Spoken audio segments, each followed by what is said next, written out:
Днес в офиса на София Флеге сме поканили госпожа Ирена Алексиева.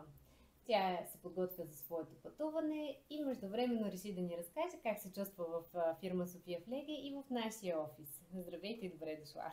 Благодаря, здравейте! Много ми е приятно, че съм във вашия офис. Чувствам се отлично. В подготовка съм за следващото пътуване. Кога заминавате? На 19 февруари. Добре. Имам още малко време. Тук в България съм вече месеци, един месец и няколко. То всъщност ще стане месец и половина. Да. Но по принцип седя при госпожа Руфсън в момента, в градчето Мург, близо до швейцарската граница. И през 3 месеца или 2 месеца и половина, в зависимост от обстановката, се връщам в България. Тоест, вие избирате да пътувате, за да поемате дългосрочни работни места? Да, за сега да. А защо? Какво ви харесва? Защото ако е краткосрочно, много кратко време има човек да се запознае с клиента и с фамилията, докато при госпожа Руф, за която мога да разкажа повече, съм много доволна и предпочитам да оставам по-дълго време. Споделете сега с нашите зрители. Колко време работите с госпожа Руф? Вече съм втора година там. Втора година. От 2022 заминах.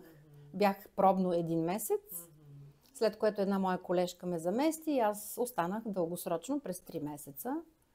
Да седя при нея, да се връщам в България за месец или месец и половина и пак при нея. Тя е много доволна от мен, аз също. Много приятна жена, много интелигентна, с чувство за хумор, разбира се. Но вие знаете немски много добре, затова можете и да се шегувате, нали? Защото това е доста важно всъщност. Да. И така, че тя е много доволна от мен, също от моята колежка. Която ви сменя. Която ме сменя, тя винаги е една и съща ли? В началото беше друга, защото не успяхме да се координираме с тази колежка, която да дойде да ме смени, но след това се разбрахме с нея, така че се сменяме. Тя пък предпочита за 1 месец или месец и половина да замества.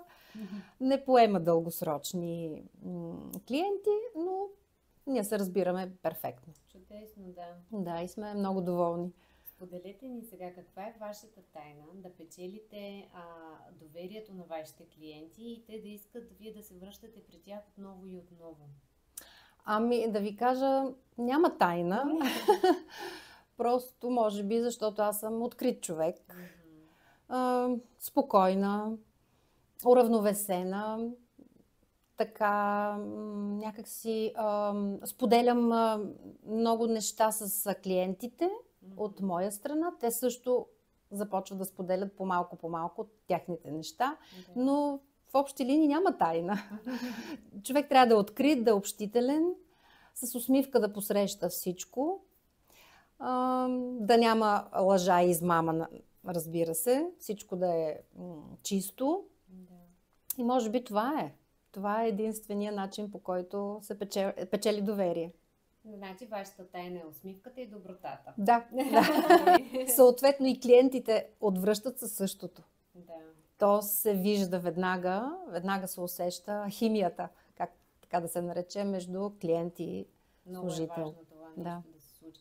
Случвало ли ви се да поемате работно място, на което тази химия не се получава? Само при един случай ми се случиха неприятности. При една жена, която беше дементна, тя беше в много последен фаза на деменция. В началото беше дружелюбна, така посрещаше ме с усмивка, но в последствие стана агресивна и така малко беше неприятен случай, но няма как. Те хора с такава диагноза трудно възприемат други хора. Как реагирахте вие? Откъде потърсихте помощ? Може би това ще е полезно да Аз поделих веднага с моята координаторка, веднага се обадих, разказах как се случват нещата и на нейните синове. Тя имаше 2 сина. На нейните синове разказах всичко. Те съответно 2 пъти или 3 пъти в седмицата идваха, че живееха далече. Разбираха, виждаха състоянието на майка си, че няма да се подобрят нещата. Помагаха ми, разбира се, говореха с нея. Идваха и социалните служби. Тя и с тях се държеше не винаги дружелюбно, сърдита и така нататък. Но в последствие започна и да става агресивна. Това вече е следствие на болестта. Как реагирахме ние като фирма в тази ситуация? От моята координаторка получих много добри съвети. Да бъда спокоен. Мисля, че беше пак госпожа Топорова, Виолета Топорова, за която съм много благодарна. Споделях всичко с нея и казах, че евентуално, ако така продължат нещата, трябва да се вземат сериозни мерки, да се заведе жената в старчески дом. И на мен да ми търсят друг адрес, разбира се. Синовете също приеха ситуацията много насериозно, започнаха да търсят старчески дом. Междувременно тя влезе в болница за няколко дни и се върна с още една диагноза — Алцхаймер. И това беше много неприятно. Но, слава Богу, нещата се развиха добре. Нямаше никой пострадал. В смисъл такъв, нейната агресия се изразяваше в това да крещи, да вика, да вдига ръце, искаше да ме удари, викаше полиция, отваряше прозореца и викаше помощ, ама това си е явно нормално при дементните хора. И така. Когато наистина деменцията напредне, действително точно този сценарий се развива едно към едно. И затова е много ценно да споделите своя опит публично, защото много ваши колеги ще чуят какъв е правилният начин да се действа в тази ситуация. Да споделите с вашия координатор и да се обърнете към семейството на близкия. Това са хората, които могат да помогнат. Защото, примерно, ако споделите с ваши колеги, те нищо не могат. Те могат да ви изслушат, могат да ви дадат емоционална подкрепа, но фактическата помощ идва от друго място. Да, разбира се. Аз също споделих тогава и с от лекарския екип, който идваха да и хапчетата да и редат всяка сутрин.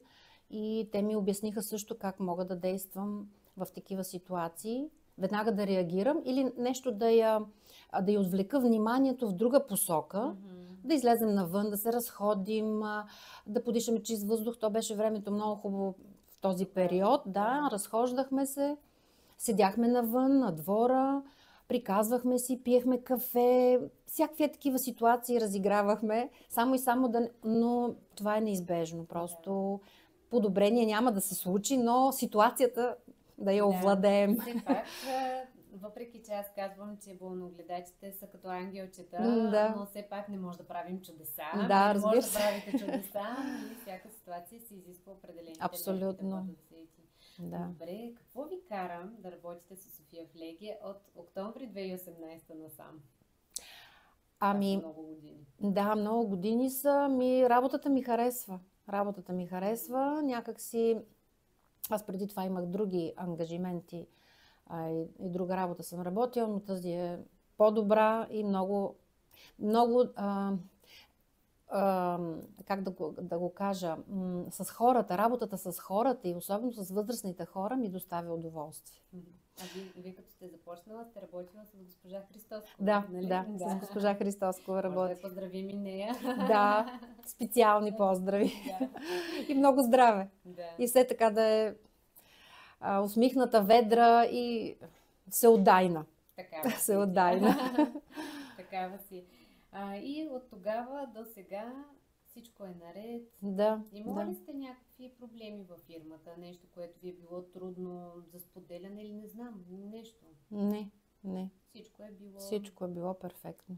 Много се радвам да го чуя, защото ние много се стараем това да бъде така и някакси когато получим такава обратна връзка, винаги е много приятно за нас. Колегите, чувала съм от мои колеги, с които сме се замествали, са казвали, че координаторите са много добри, много мили хора и действително съм попадала на такива хора. Аз виждам и другите, с които не съм работила, че и те по същия начин се отнасят.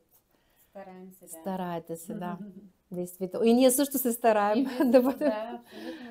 Аз много обичам да казвам, че всъщност с София Флеге работят едни от най-добрите болногледачи в Европа и съм искрено уверена, че това е така.